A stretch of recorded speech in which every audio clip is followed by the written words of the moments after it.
to see so many of you out here tonight, and I'm just glad I didn't have to go after Tom Jackson. So, folks, this means the world to me. It truly does. I see so many friends and neighbors, colleagues, and I want you to know, with all my heart, I accept your nomination, and I'm going to do everything I can to try to make this the best place to live, work, and raise a family. Yeah! Tom was very, very kind, encouraged me, and he commented, he's like, I think you got it in your belly. And, well, speaking of my belly, I hope you trim it down a little bit.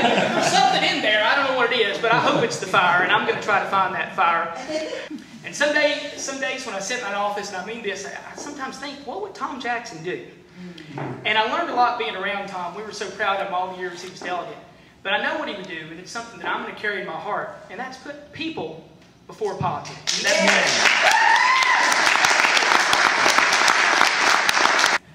Those of you that know me well know that I really don't take myself seriously, but I take my job seriously. This is serious business. I want to be your voice in Richmond, and I intend to be a strong voice. And I want you every step of the way to give me suggestions when you have them, but I promise I'm going to fight for you, and that's what I intend to do when I get elected as your delegate. It's funny how life sometimes is.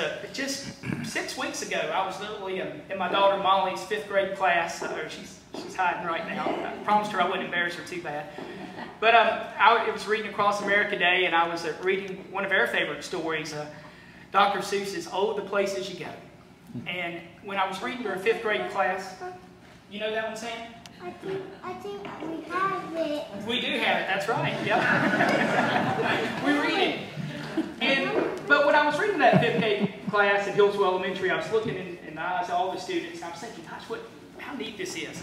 What opportunities these children have. Where are they going to go in life? And I was inspired, frankly, thinking, gosh, it'd be neat to be in 5th grade again. And little did I know that just a few days after that, our delegate, Annie B., would all of a sudden retire, and suddenly, all of a sudden, maybe had a chance to make a difference in these young people's lives. And that was something that, frankly, motivated me. I do want to congratulate Annie B. on her 8 years of service to the Commonwealth. There's a lot I could learn from her. First of all, how do you get people to know you and universally like you by your first name and middle initial? You know, I don't know if people ever call me Jonathan L. or maybe like some guys Johnny Mac. Yes, Sam? Some people call you John. That's right. That's right. But I do hope at the end of the day, and I want to follow up a little bit on what Tom said, that people know me as who I am rather than some political party label. I think the public is just tired of all this partisan politics. If the Democrats have a good idea, that the Republicans hate it. If the Republicans have a good idea, the Democrats hate it. We need statesmen, not politicians. And that's what I want to be as your delegate. Yes. I was real flattered that Mark Warner came down, Senator Warner, and he said a few kind words publicly trying to encourage me to run. And I just love his line that if you're watching Fox News all the time, maybe you ought to turn the channel to MSNBC. And if you're watching MSNBC, maybe you ought to turn it to Fox News, somewhere in the middle. But what we have to recognize that we do need statesmen, and all this bickering just doesn't get it done. It doesn't. So that's what I want to try to change. It's a local race. Yeah. It's Carroll County, Wythe County, part of Smith County. It's who you know and who you've grown up around. And that's what I hope people remember at the end of the day about me rather than some party label. As Tom said, my family does go back a long ways, 250 years actually here in Wythe County and about 225 years in Carroll County. And most of my family, they were farmers. And they moved on in life and created businesses and things like that. And I want to keep those values that I learned from them.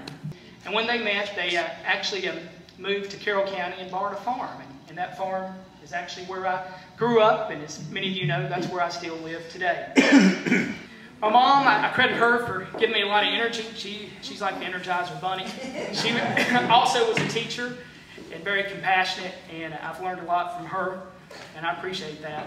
My father, Joe, he started his own law business, the first one in 60 years in Carroll County. I was told when he started it 40 years ago in 1973. Everybody knows him by Joe, and I don't know what more to say than that, because my dad always taught me to be nice to other people, treat them the way you want to be treated, and don't take yourself too seriously. So I appreciate that from my dad. You know, folks, the big thing and the reason I'm doing this is when I graduated from high school in 1987 from Carroll County, so many of my friends, I've got a really tight class, Franklin can tell you that. We've got a big group and we're still very tight. But so many of my friends, they couldn't find work after high school and they had to move away. Or people that were lucky enough to go to college couldn't come back and get the job. And that's just a real shame. I was very fortunate to be able to go in with Tom and Dad and have an opportunity. But what I'd like to do is make sure other people have opportunities. It's a shame to educate kids and ship them to Northern Virginia and places like that. We need to have opportunities right here in Carroll County, Wythe County, and Smith County. And that's what I intend to do. My campaign's absolutely top priority is jobs. When I made my initial announcement back just a couple weeks ago, I started at an abandoned plant in the Carroll Industrial Park. And I had a lot of people give me advice. The big thing they would say is, where are you going to announce? Where are you going to do it? Are you going to go out on your farm or maybe the courthouse, somewhere like historic? I was like, no, I'm going to the old Kentucky Derby plant because this campaign is absolutely about jobs. I get it. I know we need jobs. So often you hear people talking about filling empty plants, but often they're empty promises. And I intend to pledge to you I'm going to do absolutely everything I can to create jobs. Education. I get public education. I mentioned my grandmother, a teacher, my mom, a teacher, my wife, Jennifer, was a teacher for 7 years until we all of a sudden have 3 kids to run around everywhere, but she plans to go back. And I actually was a substitute teacher many years ago. Back in the day, I guess you didn't have to have a lot of standards over in Carroll County. They let me teach for about 4 years when I was in college and even at Southern Law School. But I understand how vital public education is. It's truly the key. I mean, these children, that's our future, and we have to support public schools.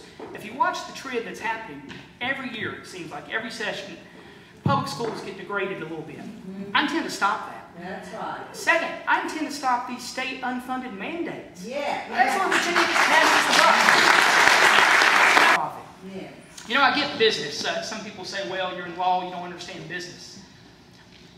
I have to make a balanced budget each time. Every time we talk about a pay raise or buying a book or paper or on the farm, when you talk about buying fertilizer or planting new seedlings, you have to know how to balance a budget. So I get the business thing, and I intend to help businesses. I was president of a regional chamber of commerce. We promoted jobs. I was on the New River Mount Rogers Workforce Investment Board for a long time. I understand about jobs. As your delegate, I intend to seriously do something about jobs. I want you to know that. The power bill is too high. I don't think I really need to say any more about that. I mean, yeah, we've heard talk, but it's bad when people have to decide between eating and heating their homes. And unfortunately, we've lost a few members of the General Assembly now that talked about power. Well, I'm going to bring up power when I get down there, okay? That's right.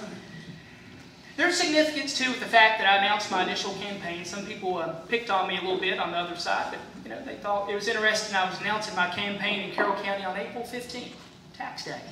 Well, I'm like all of you. I mean, I had to put together money to try to pay my taxes, skimp and save. I don't want to see there be any new taxes or increased taxes. None of us want to see that. But what I want to make sure is that we don't cut what's vital to the Commonwealth, and more particularly not cut our children's education. That's right. One thing they can't pick on me, I've been an avid sportsman all my life.